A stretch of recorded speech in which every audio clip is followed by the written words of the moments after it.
नमस्कार। दुनिया इस हफ्ते के रविवार विशेषांक में आपका स्वागत है। मेरा नाम है नील।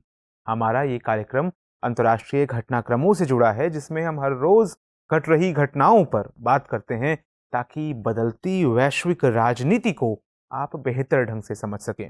आज के इस खास एपिसोड में बड़ी खबर के अलावा दूसरी खबरों पर भी बात करेंगे, लेकिन पहले बात बड़ी खबर की। चीन सोता हुआ महादानव है, इसे सोने दो।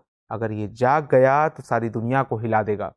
नेपोलियन बोनापार्ट ने ये बात भले ही 200 साल पहले कही थी, लेकिन वो आज सच होती हुई दिख रही है। चीन अर्थव्यवस्था से लेकर तकनीकी और स्पेस रिसर्च और रक्षा जैसे अन्य क्षेत्रों में लगातार अपना दखल बढ़ा रहा है। चीन की इस उन्नति में वहां की लीडरशिप की सबसे बड़ी भूमिका है और इस लीडरशिप का आधार तैयार होता है चीन की कम्युनिस्ट पार्टी से। हम आज इसी पर बात करेंगे और जानेंगे कि चीन का पूरा तंत्र कैसे काम करता है। साथ ही चीनी कम्युनिस्ट पार्टी और उसकी चुनाव प्रणाली, नेतृत्व चयन और अन्य पहलुओं के बारे में भी जानेंगे और आपको जानकारी देंगे। दरअसल आगामी 16 अक्टूबर को चीनी कम्युनिस्ट पार्टी अपना 20वां पार्टी कांग्रेस का आयोजन करने जा रही है। कम्युनिस्ट पार्टी प्रत्येक 5 वर्षों पर पार्टी कांग्रेस का आयोजन करती है। पिछले 25 सितंबर को कम्युनिस्ट पार्टी ने घोषणा की कि इस कार्यक्रम के लिए 2296 प्रतिनिधियों का चयन किया गया है, जो विभिन्न प्रांतों, सेना, विभिन्न मंत्रालयों एवं समाज के कई वर्गों का प्रतिनिधित्व करते हैं।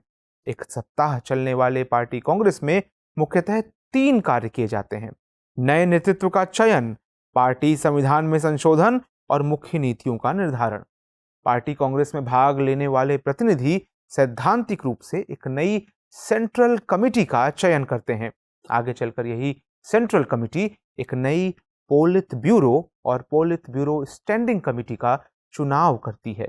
वास्तव में मुख्य नेतृत्व द्वारा पहले से ही संविधान संशोधन और पदों पर नियुक्ति का निर्धारण कर लिया जाता है। केवल औपचारिकता निभाने के लिए ये प्रतिनिधि रबर स्टाम्प की तरह होते हैं। पोलित ब्यूरो में 25 सदस्य होते हैं, जबकि पोलित ब्यूरो स्टैंडिंग कमेटी में 7 सदस्य होते हैं। पोलित ब्यूरो स्टैंडिंग कमेटी निर्णय लेने वाली चीन की शीर्ष संस्था है। चीन के नवीनतम संविधान के अनुसार चीन की कम्युनिस्ट पार्टी का महासचिव पोलित ब्यूरो स्टैंडिंग कमेटी का पदेन सदस्य होता है। सामान्यतः चीन के प्रधानमंत्री और उप प्रधानमंत्री भी पोलित ब्यूरो स्टैंडिंग कमेटी के सदस्य होते हैं। कम्युनिस्ट पार्टी का महासचिव अत्यंत शक्तिशाली पद है। अमूमन कम्युनिस्ट पार्टी का महासचिव ही चीन का राष्ट्रपति भी होता है। वर्तमान में शी जिनपिंग चीन के राष्ट्रपति और कम्युनिस्ट पार्टी के महासचिव दोनों पदों को संभाल रहे हैं। चूंकि चीन में एक ही पार्टी है, अतः कहा जा सकता है कि पार्टी ही सरकार है और सरकार ही पार्टी है। वास्तव में जनवादी चीन में कम्युनिस्ट पार्टी ही व्यवस्थापिका, कार्यपालिका और न्यायपालिका तीनों भूमिकाएं में है। असल में आगामी पार्टी कांग्रेस में 7 अप 8 डाउन नियम के अंतर्गत पोलित ब्यूरो और पोलित ब्यूरो स्टैंडिंग कमेटी में व्यापक बदलाव होने की संभावना है। 7 अप 8 डाउन क्या है, हम इस पर आएंगे, समझ लीजिए। बल्कि पार्टी कांग्रेस के आयोजन के समय यदि कोई लीडर 67 वर्ष या इससे कम उम्र का है तो ही वो किसी पद के लिए चयनित हो सकता है, किंतु यदि वह 68 वर्ष या इससे अधिक का है तो वो रेस से बाहर होता है। इसी को 7 अप 8 डाउन नियम कहते हैं। शी जिनपिंग इस समय 69 वर्ष के हैं। देखने वाली बात होगी कि वो इस नियम का पालन करेंगे या ये नियम इस बार टूटेगा। मौजूदा पोलित ब्यूरो स्टैंडिंग कमेटी के 2 सदस्य 68 वर्ष से ऊपर के हैं, जो निश्चित तौर पर रिटायर होंगे। दूसरे क्रम के नेताओं में प्रधानमंत्री ली केकियांग सहित 4 अन्य सदस्य 68 वर्ष से कम उम्र के हैं। प्रधानमंत्री के रूप में ली केकियांग का दूसरा कार्यकाल पूरा हो रहा है और उन्होंने रिटायर होने की इच्छा भी जताई है। इस संबंध में बाकी बचे 3 सदस्य ही संभावित रूप से पोलित ब्यूरो स्टैंडिंग कमेटी के सदस्य बन सकते हैं। इस संबंध में 2027 में आयोजित होने वाली पार्टी कांग्रेस और चीन के राजनीतिक नेतृत्व के बारे में बहुत कुछ इसी सम्मेलन में तय होने वाला है। चूंकि पार्टी कांग्रेस का आयोजन नए नेतृत्व का चयन करने के लिए होता है, जिसमें चीन के अगले राष्ट्रपति का चुनाव भी सम्मिलित है, लिहाजा जानने की कोशिश करते हैं कि चीन का अगला राष्ट्रपति कौन होगा और वो कौन सी परिस्थितियां होंगी जो नए राष्ट्रपति के चयन को निर्धारित करेंगी। दरअसल 1992 के बाद से कांग्रेस ने प्रत्येक 10 साल में एक नए पार्टी महासचिव का चयन किया है। 1992 में जियांग जेमिन, 2002 में हु जिनताओ और 2012 में शी जिनपिंग ने चीन की बागडोर संभाली। पोलित ब्यूरो और पोलित ब्यूरो स्टैंडिंग कमेटी का चुनाव करने के लिए 2012 में स्ट्रॉ पोल के विचार को आंशिक तौर पर अपनाया गया था। स्ट्रॉ पोल क्या? स्ट्रॉ पोल के माध्यम से जनप्रतिनिधियों की लोकप्रियता तय की जाती है, जो आगे चलकर उनको नेता के रूप में स्वीकार्यता दिलाती है। लेकिन 2017 में 19वीं कांग्रेस के आयोजन के समय शी जिनपिंग ने इसे लोकप्रियता प्राप्त करने का भ्रष्ट तरीका कहा।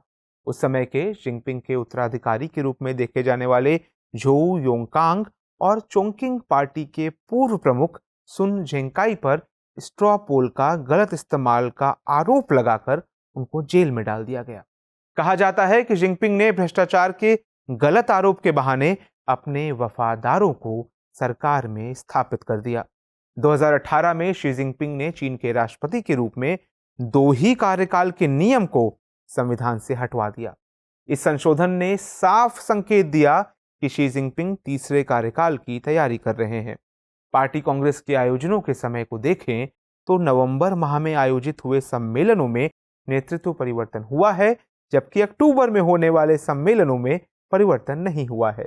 इस बार अक्टूबर माह में पार्टी कांग्रेस का आयोजन और पहले से ही तारीखों का ऐलान जिनपिंग के तीसरी बार राष्ट्रपति बनने का साफ संकेत दे रहा है। हाल के कुछ महीनों में चीन के प्रधानमंत्री ली केकियांग ने कोरोना के बाद गिरती आर्थिक व्यवस्था और बढ़ती बेरोजगारी जैसी समस्याओं को लेकर सक्रियता दिखाई तो लगा कि वो जिनपिंग की सत्ता को चुनौती देने की कोशिश कर रहे हैं। कुछ विशेषज्ञों का मानना है कि चीन के उप प्रधानमंत्री हु चुनहुआ और एक अन्य चीनी शीर्ष नेता वांग यांग भी अगले राष्ट्रपति की रेस में है। वांग यांग इस कार्यकाल में शी जिनपिंग के काफी करीब रहे हैं। साथ ही ताइवान, जिनजियांग और तिब्बत से संबंधित अंतर्राष्ट्रीय मुद्दों को उन्होंने सफलतापूर्वक संभाला भी है। चीन के अगले राष्ट्रपति के रूप में शी जिनपिंग की दावेदारी सबसे मजबूत है।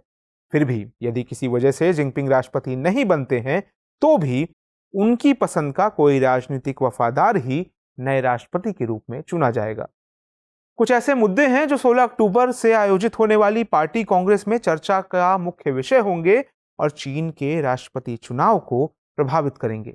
इस वर्ष की शुरुआत में चीन के सबसे बड़े आर्थिक केंद्र शंघाई में सख्त लॉकडाउन के बाद से ही चीन का आर्थिक विकास धीमा हो गया है।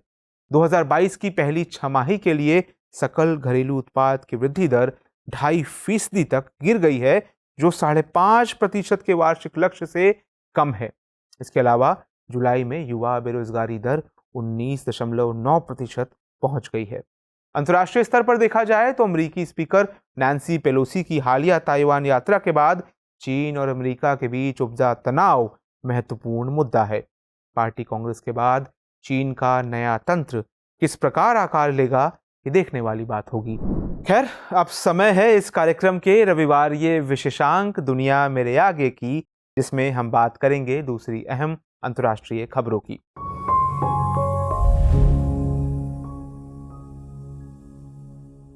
पहली खबर में हाल ही में ओपेक और ओपेक प्लस ने तेल उत्पादन में 2 मिलियन बैरल प्रतिदिन की दर से कटौती करने का फैसला लिया है। कोरोना महामारी की शुरुआत के बाद से अब तक की सबसे बड़ी कटौती है ये। गैस की कीमतों में हो रही गिरावट के बीच ओपेक अधिकारियों ने ये निर्णय लिया है। इस कटौती से डीजल और पेट्रोल की कीमतों में भारी उछाल आने की संभावना है। ओपेक की स्थापना 1960 में बगदाद में हुई थी। मौजूदा वक्त में इसके सदस्यों की संख्या 13 है। वहीं ओपेक प्लस दुनिया के 11 बड़े तेल उत्पादक देशों के साथ ओपेक देशों का एक गठबंधन है। अगली खबर में बीते दिनों करीब 44 यूरोपीय देशों के नेता इकट्ठा हुए। चेक गणराज्य की राजधानी प्राग में इस बैठक का आयोजन हुआ। इसका मकसद पूरे महाद्वीप में सुरक्षा और आर्थिक समृद्धि को बढ़ावा देना है। इसके लिए ये देश यूरोपीय राजनीतिक समुदाय शुरू करना चाहते हैं। गौरतलब है कि इस बैठक में रूस को आमंत्रित नहीं किया गया, क्योंकि इस बैठक में एक ऐसी व्यवस्था की तलाश पर मंथन किया जाना था जिसमें रूस की भूमिका ना हो। पश्चिमी अफ्रीकी देश बुर्किना फासो में 9 महीने से भी कम समय में दूसरा तख्तापलट देखने को मिला है। तख्तापलट के बाद पॉल हेनरी दामीबा को राष्ट्रपति पद से हटाया गया था, जिसके बाद वे पड़ोसी देश टोगो भाग गए। अब इब्राहिम ट्रोरे बुर्किना फासो के नए राष्ट्रपति बनाए गए हैं। ट्रोरे को राज्य के प्रमुख के साथ साथ सशस्त्र बलों के सर्वोच्च प्रमुख के रूप में नियुक्त किया गया है। आपको बता दें कि बुर्किना फासो साल 2015 के बाद से अल-कायदा और ISIS आतंकवादी समूहों से जुड़े विद्रोही लड़ाकों द्वारा की जाने वाली हिंसक वारदातों से जूझ रहा है। उधर वॉल स्ट्रीट जर्नल के मुताबिक संयुक्त राज्य अमेरिका वेनेजुएला पर प्रतिबंधों में ढील देने पर विचार कर रहा है। इसके पीछे जर्नल ने एक डील होने का दावा किया है। प्रस्तावित सौदे के तहत अगर वेनेजुएला के राष्ट्रपति निकोलस मादुरो 2024 में स्वतंत्र और निष्पक्ष चुनाव कराने के लिए जरूरी शर्तों के साथ विपक्ष के साथ बातचीत फिर से शुरू करते हैं, तो बदले में बाइडेन प्रशासन कुछ प्रतिबंधों में ढील देगा। रिपोर्ट के अनुसार अमेरिकी अधिकारियों ने कहा कि अगर मादुरो की सरकार बातचीत विपक्षी दलों के साथ फिर से शुरू नहीं करती है, तो सौदे को रद्द कर दिया जाएगा। ऐसा माना जा रहा है कि इस सौदे से अमेरिकी तेल सेवा कंपनियों के लिए वैश्विक बाजार में वेनेजुएला के तेल निर्यात को फिर से शुरू करने में आसानी होगी। अब नोट कर लेते हैं आज का सवाल है, चीन की राजनीतिक संरचना की चर्चा करते हुए कम्युनिस्ट पार्टी की भूमिका को स्पष्ट कीजिए। तो आज के एपिसोड में इतना ही। हमारे इस कार्यक्रम को लेकर आपके क्या फीडबैक हैं और क्या कुछ सुझाव आप देना चाहते हैं, ये हमें कमेंट सेक्शन में जरूर बताइएगा। हमें आपकी प्रतिक्रिया का इंतजार रहेगा। नमस्कार।